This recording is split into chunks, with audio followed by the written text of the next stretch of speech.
Hola, ¿qué tal? Bienvenidos al espacio Plenilunea junto a ti. Gracias por acompañarnos, a nuestra audiencia, a los que cada jueves saben que tenemos siempre temas de interés útiles y orientadores para ustedes, nuestro público, para las seguidoras y seguidores de Plenilunea, tanto en nuestro sitio plenilunea.com como en nuestras redes sociales, que somos Pleniluneas, siempre tocando, llevándoles a su pantalla en esta ocasión información que verdaderamente les sea de utilidad y que les sirva para su camino de vida y para su bienestar y siempre tomar decisiones acertadas. En esta ocasión traemos una invitada especial para un tema súper importante que estamos seguros va a ser de su interés. Nos acompaña la doctora Tisbe Sauer Vera. Ella es psiquiatra infantil y de la adolescencia. Es certificada, por supuesto, por el Consejo Mexicano de Psiquiatría, tanto como psiquiatra como en su subespecialidad. Doctora Tisbe, gracias, bienvenida por acompañarnos, gracias. Hola Maribel, ¿cómo estás? Buen día. Muchas gracias por estar en este espacio, doctora. Nunca habíamos tenido en este espacio una especializada en psiquiatría infantil y adolescencia, y creo que el tema que nos amerita hoy es súper acertado que pues hayas aceptado esta invitación. Porque en principio queríamos preguntarte, es el tema de hoy, la ansiedad, que con esta pandemia, como que he sabido, hay información y por varios lados vemos, ¿no?, que con esta pandemia se han elevado muchas cosas de conflictos por estar en el confinamiento y en el encierro durante tantos meses, pero en particular de la ansiedad te queremos preguntar.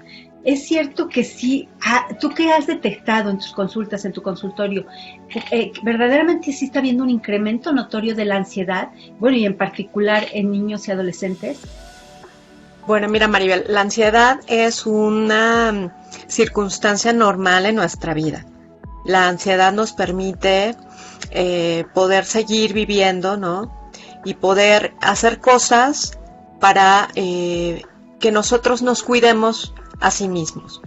Pero cuando la ansiedad está presentándose en una frecuencia más alta, cuando la ansiedad es muy intensa en comparación con aquel objeto que nos está causando ansiedad, o cuando no existe algo que nos pueda echar a andar ese mecanismo para defendernos, entonces sí estamos hablando ya de una ansiedad malsana, de una ansiedad patológica, y por supuesto que eso ya podría considerarse un trastorno mental y del comportamiento, un trastorno de ansiedad. Lo cierto es que la ansiedad por el estrés de la vida tiene una prevalencia altísima. Puede ir del 17 al 25% según los reportes, y en niños y adolescentes más o menos se calcula entre un 20%. Algo muy curioso es que la ansiedad es uno de los trastornos que empieza de manera muy temprana en la vida. Hay un desarrollo normal del miedo, de los miedos. Evidentemente un niño de 8 meses que ya tiene un vínculo con su mamá, si lo separan de ella va a presentar un miedo normal a no tener a su mamá. Entonces ese miedo a la separación es absolutamente normal y va a existir hasta los 3 años, que se complementa, que se constituye la identidad del niño. Después de eso vemos que los niños, corren para un lado y para otro y solo se abastecen, se dice así, se abastecen de la imagen de su mamá, ¿verdad? Y pueden irse con otros familiares. Y así va evolucionando el desarrollo del miedo. Los niños de 3, 4 añitos pues tendrán miedo a los fenómenos naturales, a los 6 añitos a lo mejor a los animales, y así evolucionamos hasta los adolescentes, que su principal miedo es la no aceptación social, y eso lo podemos considerar como normal. Cuando ya este miedo, ¿verdad?, ya no te permite funcionar y no te permite interactuar, pues también lo consideramos patológico, ¿no? Entonces, en la vida normal, ante el estrés que vivíamos, pues los trastornos de ansiedad eran sumamente comunes. Pero en el momento en que se presenta la pandemia, pues sí, el miedo empezó a incrementar porque había más incertidumbre. No sabíamos de qué, exactamente de qué virus se trataba, ¿no? Se infectaron muchas personas, lo primero que se detectó fueron muertes, fueron neumonías atípicas. Después se empezó a ver que no solamente afectaba el sistema respiratorio este virus, sino que afectaba otros órganos, ¿verdad? Y hasta ahorita se siguen descubriendo cosas del virus. Entonces, ante la incertidumbre médica, pues evidentemente la gente pues empezó a alertarse ante también la respuesta de los gobiernos, ¿no? De quedarte encerrado, porque si sales puedes contagiarte y morir, porque esa fue como un poco el mensaje, pues más ansiedad había. Y finalmente el confinamiento, el estar encerrados en la casa, pues más de lo que estábamos acostumbrados, ¿no? Evidentemente empezó a incrementar la ansiedad entre las personas y muchas veces el roce entre los individuos que se suponía que eran de la misma familia, pero que en muchas ocasiones no se conocían bien, ¿no? Y entonces el estar interactuando, pues también provocó que la violencia intrafamiliar se incrementara. Entonces sí hay más ansiedad por el COVID. La ansiedad se vio más intensa por abril, mayo, ¿no? Que todo el mundo pensaba que ya se iba a terminar esta pandemia y no se terminó y continuó hasta actual, ¿no? Hasta la fecha de ahora. Y la verdad es que, como siempre se dice ahora, el virus se quedó y pues ya siempre vamos a tener COVID. Y antes teníamos este tipo de enfermedades, pero que el virus no era tan... no infectaba tanto como el virus de ahora. Entonces, efectivamente al principio como que bajó un poco la tensión, ¿verdad? Como que la gente le daba miedo salir, pero evidentemente ante esta incertidumbre y ante pues el encierro, sí empezó la gente a buscar ayuda. Yo ahorita te podría decir que el porcentaje de pacientes con ansiedad por COVID ha disminuido, porque hemos clarificado, al menos con pacientes anteriores a COVID, qué es la infección y cómo podemos cuidarnos al respecto, y que los pacientes con ansiedad que han llegado son pacientes que tenían que llegar porque desde antes de la pandemia ya mostraban síntomas y que la pandemia fue un detonante únicamente, ¿no? Exacto. Así que, bueno, sí, pudo haberse incrementado muy poquito quien le tenía miedo a la pandemia. Y que a medida que el gobierno o los gobiernos han generado información, pues el miedo creo que ha disminuido, ¿no? Entonces sí hay más personas con trastorno de ansiedad por la pandemia, pero creo que ahora ya se están normalizando muchas cosas y eso ha permitido pues que la gente salga y entre comillas le pierda un poco de miedo al virus, ¿no? Claro. Doctora, ¿cuál es digamos, porque sí es cierto, como dices, todos tenemos algún grado de ansiedad desde siempre, ¿no? Aquello de cuando decimos, ay, es que me siento muy ansioso, muy ansiosa por algo que va a suceder, o nervioso. Hay muchos sinónimos quizá para decir ansiedad, pero quizá no lo tenemos tan identificado, y sobre todo cuando ya pasa a ese nivel patológico, como tú mencionas, cuando ya se convierte en trastorno. ¿Qué indicadores como papás o como maestros nos ayudarían que nos orientaras y que nos dijeras, nosotros tendríamos que detectar en un niño, en un adolescente o en cualquier persona, que ya hay una ansiedad que es enfermiza? Bueno, en los niños la ansiedad se presenta desde muy temprana edad. De hecho, es de los trastornos que con más frecuencia se presenta en la niñez, ¿no? La encuesta nacional de epidemiología psiquiátrica lo que nos habla es que los trastornos que se presentan a los 5 años son de ansiedad. El trastorno de ansiedad por separación, la fobia escolar, la fobia específica, ¿no? Dentro de la fobia específica está la fobia escolar, pues son trastornos de ansiedad. Hay 8 trastornos de ansiedad, dentro de ellos la ansiedad de separación, y pues es este miedo a separarse de la persona cuidadora, de la persona con la que se convive, y es cuando el niño se supone que ya debe de tener una seguridad para hacerlo. Entonces, si el niño presenta este miedo Después de los 4 años estamos hablando de que ya es patológico. Y así, ¿no? Si tenemos miedo a las arañas y es una pequeña arañita, un estímulo muy pequeñito y nuestra respuesta es exagerada, también estamos hablando de patología. Si después de un evento traumático evitamos pasar por ese lugar o nos genera sueños respecto a eso y nuestra respuesta es muy exagerada si recordamos lo que nos sucedió, estamos hablando de un trastorno de estrés postraumático, entonces también es patológico. Y así hay diferencias en los trastornos de ansiedad y te podría decir que lo común pues es que puede incidir en el sueño, entonces presentamos insomnio. En los niños es muy frecuente que estén de pronto despertándose durante la noche o no puedan dormir. También puede ser que tengan exceso de alimentación, ¿verdad? O que se les vaya el apetito, también puede ser eso. Es sumamente frecuente que los niños se muerdan las uñas o se las coman. Se muerdan los puños de las playeras, los cuellos de las playeras. Muchos niños que ya alcanzaron el control de esfínteres después de los 4 años pueden presentar nuevamente el orinarse en la cama o en la ropa. Eso también es un síntoma de ansiedad. Los escolares muerden los lápices, por ejemplo, ¿no? El niño puede ser que pierda la atención en el maestro, como decimos en México, que esté distraído en otro lado, que esté papaloteando, les digo yo a los niños, y esté pensando en cosas catastróficas, ¿no? Que la mamá no puede ir por él a la escuela, que lo van a dejar abandonado, que si escucha una sirena es que la mamá ya se accidentó.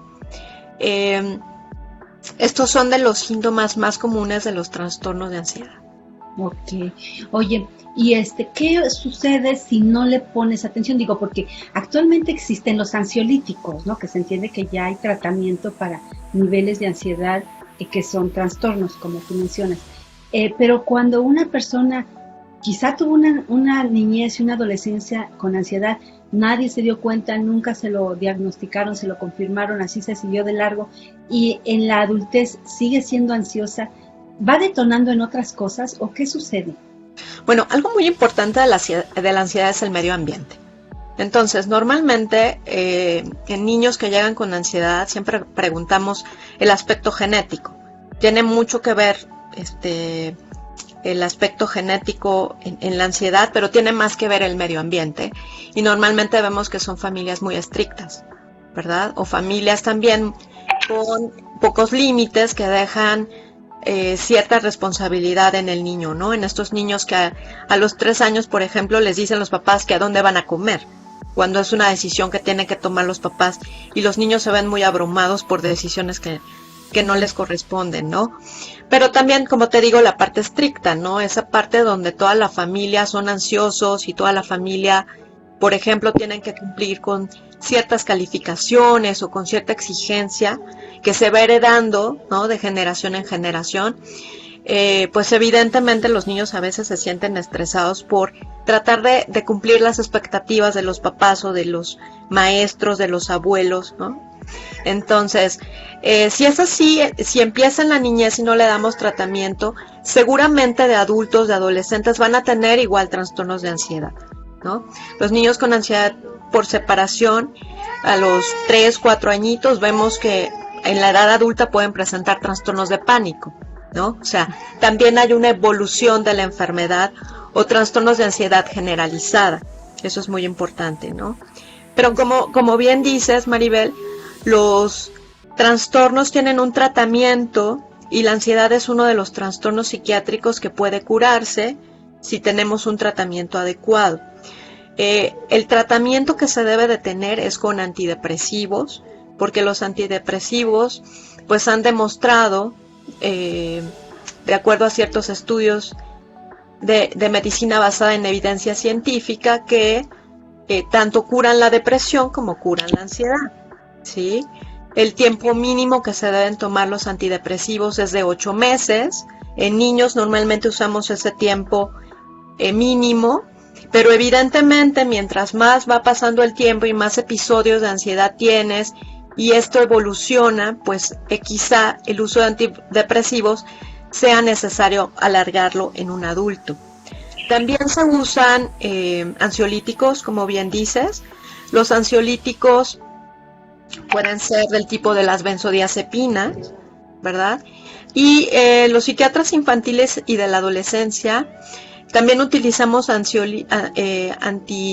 antihistamínicos como ansiolíticos, ¿verdad? Antihistamínicos que no causan adicción en los niños y que sí pueden ayudarnos durante el momento en el que los antidepresivos empiezan a hacer efecto.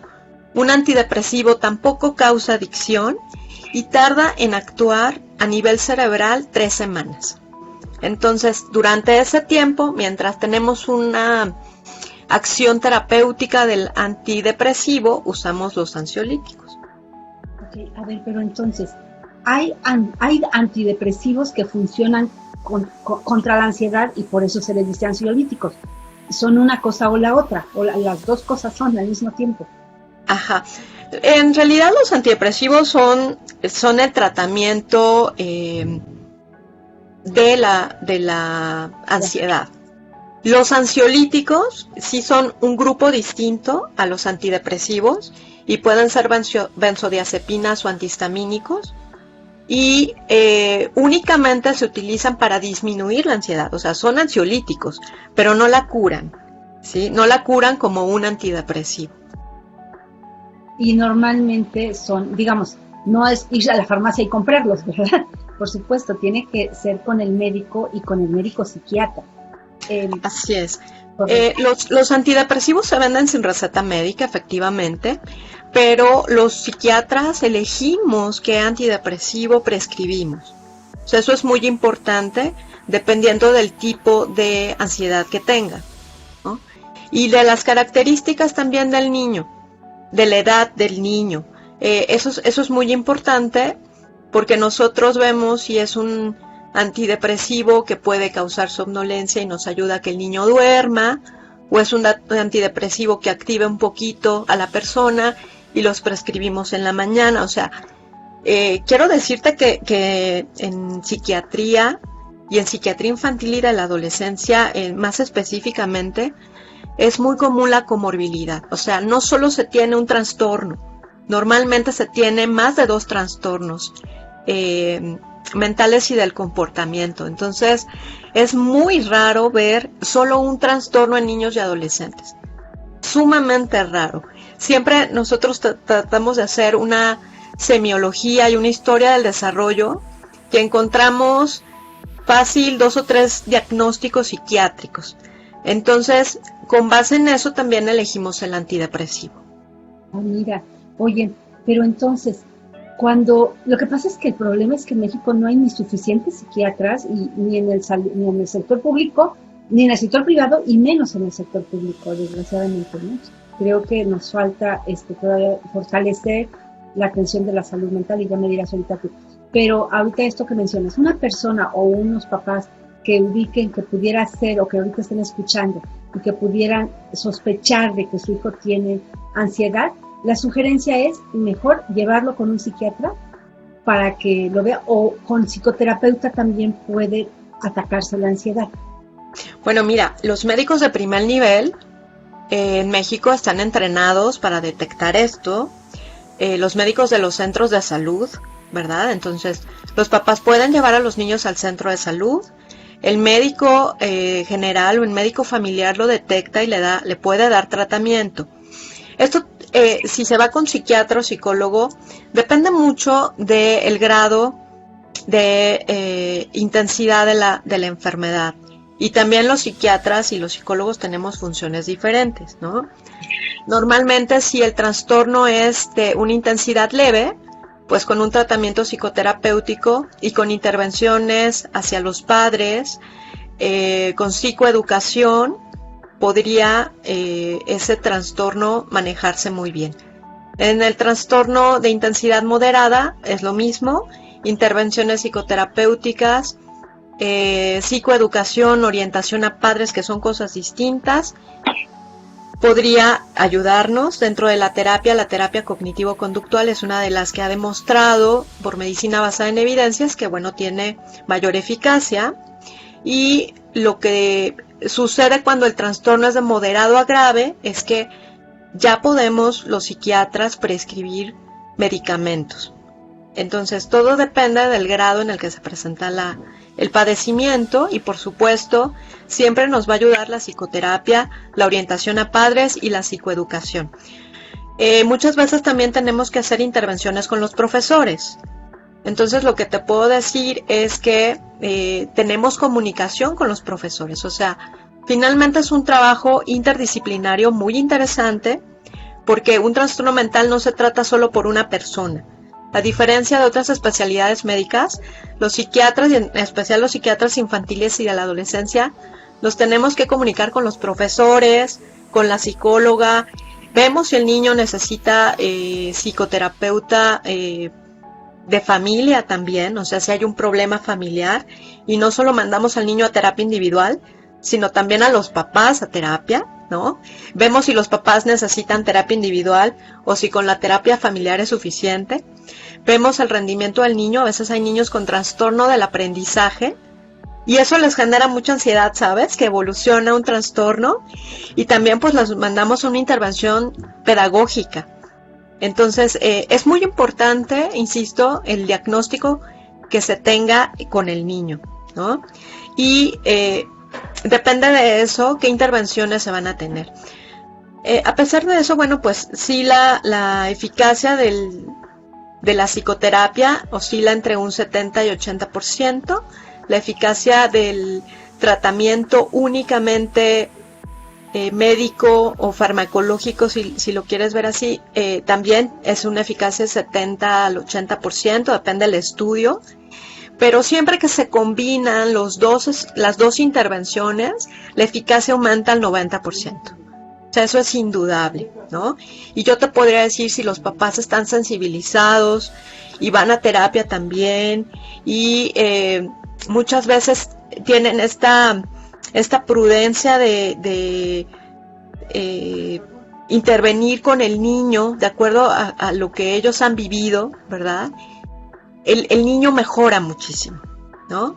Y también si hacemos intervenciones con los profesores que nos ayudan también mucho, pues el niño mejora porque no solo en el área familiar, sino también en la escolar y con los amigos, ¿no? Pueden, tener mecanismos para poder hacer frente a esta ansiedad. Doctora, nos estás diciendo cosas bien importantes verdaderamente y sí tenemos que, este conocimiento es como que nos sirve mucho para nuestra vida. ¿Por qué entonces sí hay que tomarnos en serio la ansiedad? Finalmente, pues, a veces se dice muy fácil, pero ya tenerlo en un niño, en un adolescente, que como papás verdaderamente sepamos que hay que resolverlo, no decir, bueno, pues ya sabemos que es ansioso o es nerviosito y pues así es el niño. Que no es así. Por favor, dinos, ¿qué es lo que tú nos dices al respecto? Bueno, lo que sucede es cuando la ansiedad es grave, la ansiedad causa disfunción en el niño o en el adolescente. Y entonces no le permite funcionar ni en la escuela, ni con la familia, ni socialmente. Y esto puede, influir en las diferentes etapas de su desarrollo. Y ser un adulto igual ansioso y un adulto que no sea productivo. Ok, entonces hay diferentes tipos de ansiedad, nos estabas diciendo. ¿Nos puedes decir cuáles son los tipos de ansiedad que hay? Sí, claro. Está el trastorno de ansiedad generalizada, el trastorno de ansiedad por separación, la fobia específica, la fobia inespecífica. El trastorno de estrés postraumático ya salió de la clasificación en el DSM-5, se separó de los trastornos de ansiedad y ya es una entidad propia. Perdón, es que ¿qué es DSM-5? Bueno, el DSM-5 es un sistema de clasificación de la Sociedad Americana de Psiquiatría y se utiliza para que entre los médicos psiquiatras o médicos de todo el mundo hablemos de lo mismo, para homogeneizar términos. Y hay dos clasificaciones diagnósticas muy importantes. Para nosotros los psiquiatras existe el DSM-5 y existe además la CIE-10, la clasificación internacional de las enfermedades de la Organización Mundial de la Salud. Esa clasificación es para todas las enfermedades, de todas las especialidades, y el capítulo 5, el capítulo F, es el capítulo de psiquiatría. Los psiquiatras además, los psiquiatras infantiles, utilizamos el capítulo 20, que tiene diagnósticos de autolesiones y diagnósticos psicosociales, porque esos van a alterar también a nuestro paciente. Entonces, usamos más la clasificación del CIE-10. Actualmente, el CIE-10 no se ha actualizado, pero se pretende que próximamente ya estemos utilizando el CIE-11. El CIE-11 salió el año pasado, se dio a conocer, pero todavía no lo estamos utilizando. Y el punto importante es que la CIE-11 y el DSM-5 también se homogenizaran. Y al parecer se está tratando eso, pero había cosas que pulir en el CIE-11 y entonces por eso no lo estamos utilizando todavía. Lo cierto es que el DSM-5, que se actualizó ya hace un par de años, pues sacó de los trastornos de ansiedad al trastorno de estrés postraumático, y entonces lo hizo una entidad solita, que presenta muchos datos de ansiedad, ¿no? Y bueno, dentro de algunos de los más importantes, estos son los trastornos de ansiedad. El trastorno obsesivo compulsivo, que también se ve como aparte, ¿no? Las reacciones de estrés agudo, los trastornos adaptativos, también son trastornos de ansiedad. Entonces, pues sí ha habido actualizaciones en estas clasificaciones diagnósticas de enfermedades en general y de enfermedades psiquiátricas, pero la verdad es que estas entidades que les comenté, pues todas se expresan con algún síntoma de ansiedad. Por supuesto, la enuresis, ¿verdad? Es también un reflejo de la ansiedad que está sintiendo el niño. Recuérdanos qué es la enuresis. La enuresis es cuando el niño tiene emisiones de orina involuntarias, o sea, cuando se orina en la ropa o en la cama, ya sea en la mañana o en la noche, después de que ya alcanzó el control de esfínteres y después de los 4 añitos de edad. Eso es la enuresis. Eso les genera también mucha ansiedad. Sí, claro, claro. Si estamos viendo un tema de enuresis en un niño, es que el niño está ansioso. Sí, eso es indudable. Ajá. Claro, mira, es una reacción de la enuresis. Sí, claro. De acuerdo. Oye, y mencionabas, las que nos mencionaste, los diferentes tipos de ansiedad, ¿son de grados? O sea, hay niveles de que algunas están más arriba, que son más delicadas, más graves, y otras menos, son más light. En general, los trastornos psiquiátricos se pueden dividir como en una intensidad leve, moderada y grave. Cada una de estos trastornos que les comenté tienen ese grado de complejidad.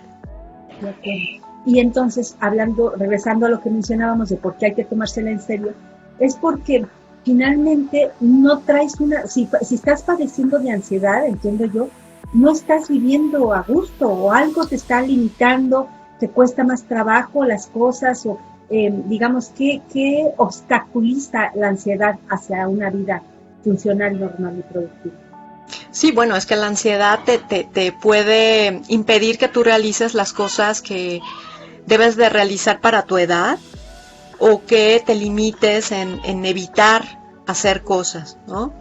Recuerdo ahorita el caso de una paciente que tenía 18 años y ella tenía que salir acompañada del hermano para ir a la facultad de Derecho, ¿no? Y si no estaba el hermano, o el hermano tenía que hacer otra cosa, ella no iba a la escuela. Y no había videollamadas, videoconferencias como para tomar clase, ¿no?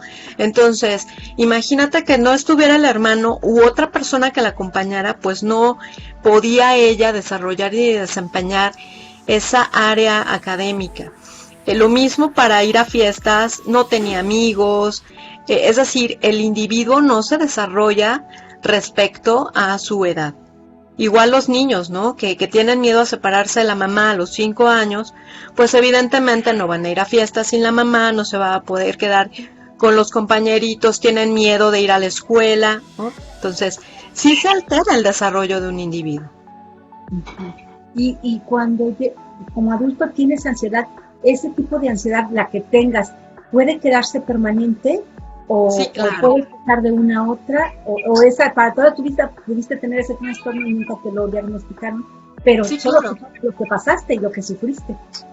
Claro, y hasta puedes normalizar ciertas conductas, ¿no? Hay pacientes muy jóvenes que llegan a la consulta y dicen, bueno, es que yo no puedo salir sola, ¿no? Hay una frase que he escuchado en 5 o 6 ocasiones. Mi papá dice que necesito un hombre para vivir, ¿no? Para que me acompañe a todos lados, y en realidad no, o sea, como individuo, hombre o mujer, tú puedes realizarte en lo que tú quieras en tu vida, trabajar en lo que tú quieras, y muchas veces la ansiedad nos limita a poder realizar lo que verdaderamente queremos.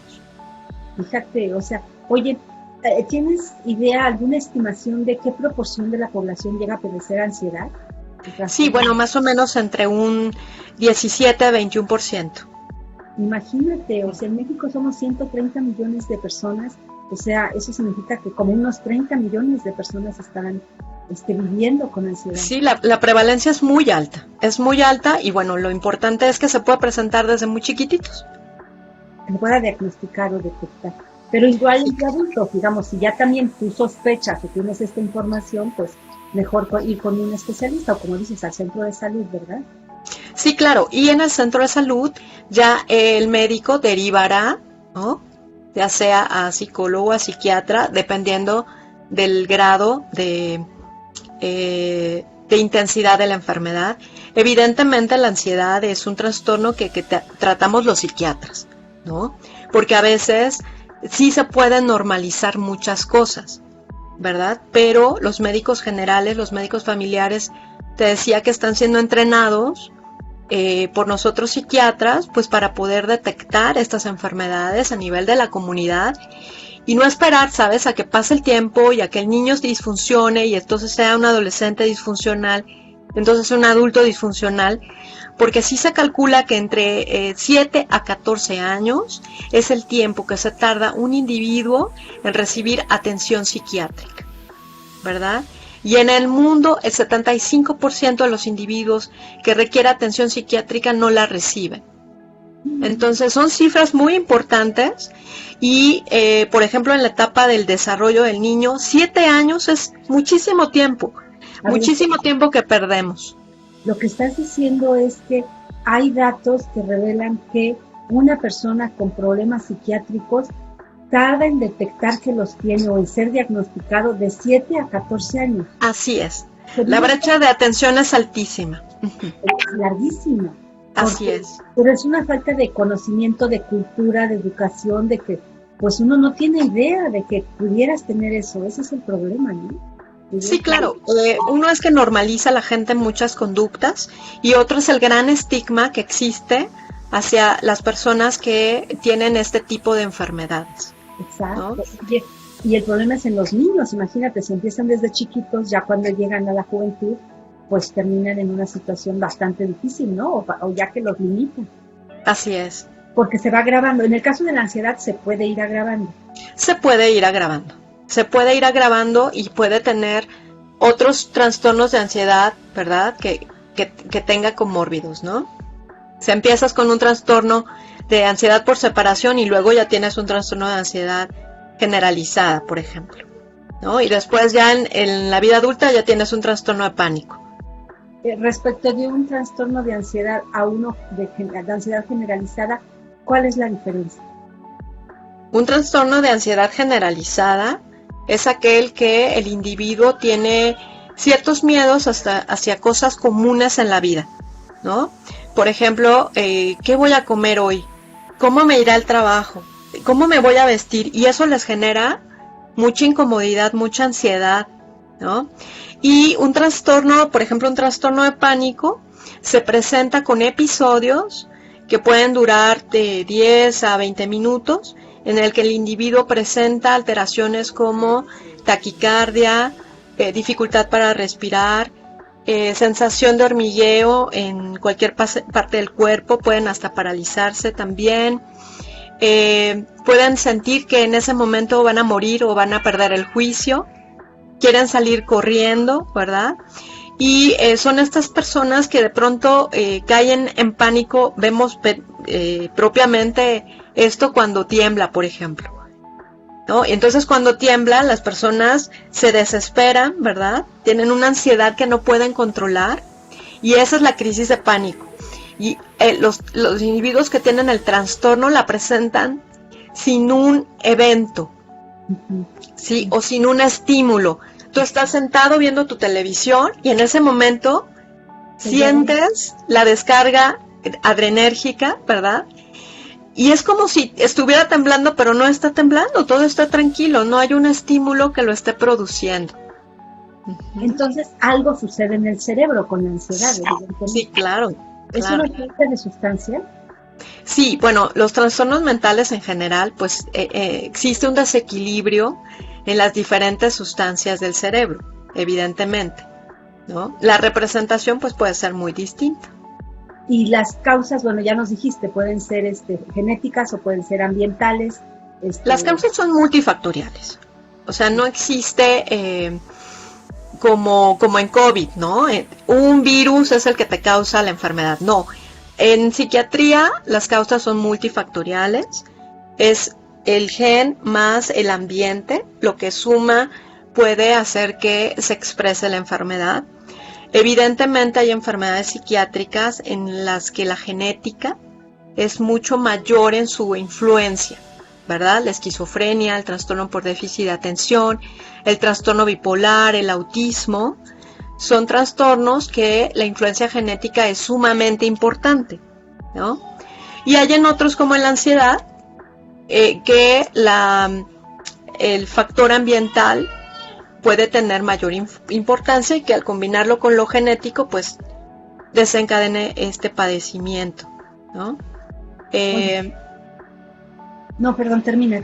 Sí, eso es importante porque a veces, bueno, el individuo trae la genética, pero también la herencia de cómo la familia puede tratar los problemas, ¿verdad? O las circunstancias de la vida cotidiana que ellos lo ven como problemas, el pensamiento catastrófico que tienen, pues puede ser que un individuo pues exprese el trastorno más tempranamente de lo que esperamos.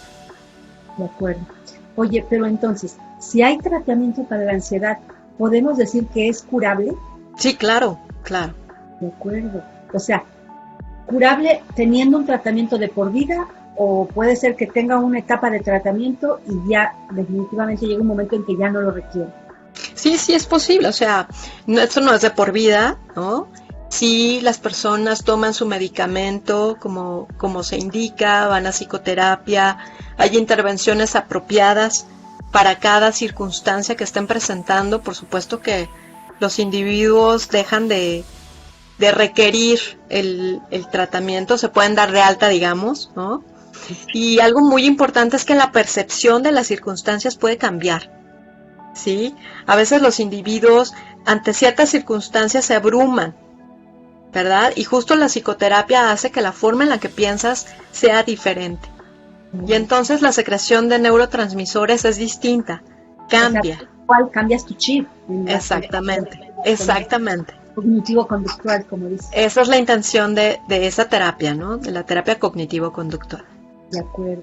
Oye, doctora, y por último, para cerrar, realmente, bueno, dices que por fortuna, en el primer nivel de atención en los centros de salud ya se está concientizando, capacitando y dando formación a los médicos o profesionales de la salud que atienden en el primer nivel.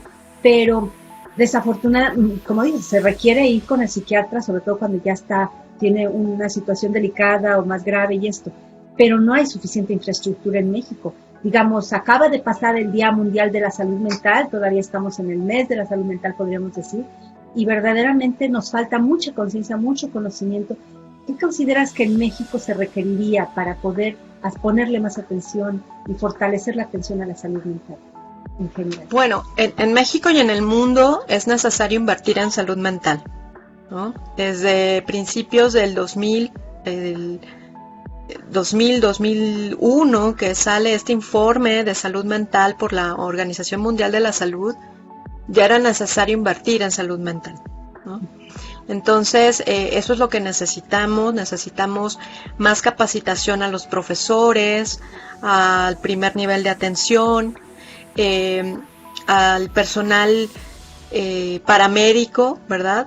Que cuando se detecte algún síntoma, entonces se canaliza al especialista, ¿no? Sí. Necesitamos que los pediatras también consideren ciertas circunstancias como puntos álgidos, ¿no? Que habría que tratar el especialista. Y también, bueno, en otras especialidades. Creo que eso es importante, ¿no? Porque a veces el médico ve la depresión o la ansiedad en sus pacientes y lo normaliza. Como está enfermo del hígado, entonces, pues tiene que deprimirse, ¿no? Pero, pues la depresión también tiene un tratamiento.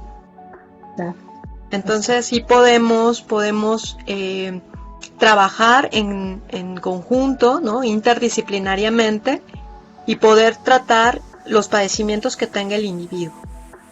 Yes, claro. Y bueno, pero si alguien llega al centro de salud en el primer nivel, ¿se pueden dar antidepresivos o ansiolíticos? Sí, claro. En el primer nivel pueden darse. El médico tiene un seguimiento y si el médico ve que no hay mejoría, envía al paciente a hospitales psiquiátricos. Hay varios hospitales psiquiátricos en el Distrito Federal y en la República. Pero están saturados, doctora. O sea, bueno, es algo, ¿no? Que no se dan abasto, desafortunadamente. Claro, pero existe la posibilidad, ¿no? Existe la posibilidad de que los individuos accesen a estos, ¿no?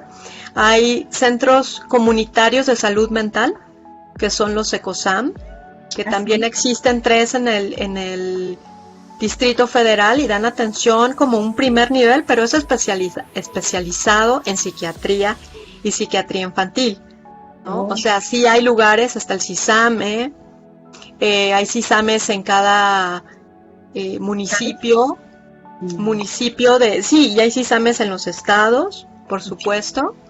Está el Hospital Psiquiátrico Fray Bernardino Álvarez, el Hospital Psiquiátrico Samuel Ramírez Moreno, el Instituto Nacional de Psiquiatría, el Instituto Nacional de Neurología y Neurocirugía también tiene un departamento de psiquiatría, ¿no? Está el Hospital Psiquiátrico Infantil y ISSSTE, IMSS, SEDENA, Pemex, tienen también psiquiatras incluidas en sus plantillas. De acuerdo. Y para llegar a esos hay que pasar primero por la consulta. Por el primer nivel, así es. Y hacer ver si es que hay un problema serio, correcto. Claro, ante cualquier urgencia, ¿no? En caso de individuos que tienen intentos suicidas, ideas de muerte, puede acudirse a los servicios de urgencias.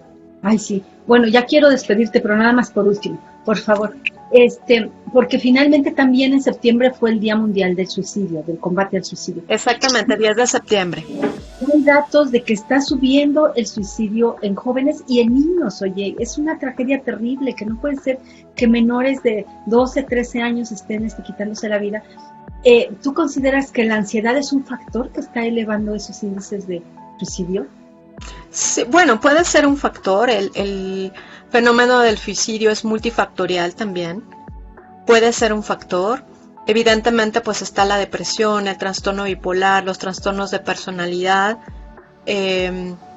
Y bueno, pues es también el diagnóstico psicosocial, ¿verdad? La falta de atención de los padres, el acoso escolar que existe actualmente. Entonces, bueno, sí creo que es otro tema, ¿verdad? Es otro gran tema que tenemos, ¿verdad? Doctora, será motivo de otra entrevista si más adelante nos permites, porque sí es cierto, es todo un tema de suicidio y nos llevaría otra hora. Sí, claro. Muy bien, oye, muchas gracias. No sé si hay algo que quieras para concluir, cerrar la idea del problema de la ansiedad en México. No, bueno, pues ante cualquier síntoma que ustedes detecten en sus niños, pues acudir al especialista, al psiquiatra infantil, y pues también existe en los centros de salud, ¿no? Muchas gracias, doctora, por tu tiempo, por tu amabilidad, por compartirnos tu conocimiento, y pues ahí estaremos en contacto. Ya en otra ocasión te invitaremos y ojalá y vuelvas a aceptar. Gracias, Maribel, muchas gracias porque este tema te haya interesado y por compartirlo con tu audiencia. Muchas gracias, doctora. Gracias a ustedes, seguidoras y seguidores de Plenilunia. Estamos para el siguiente jueves, por favor, ahí tomen nota porque, bueno, ya estaremos poniendo el cartel de nuestro tema de Plenilunia junto a ti. Muchas gracias por su compañía.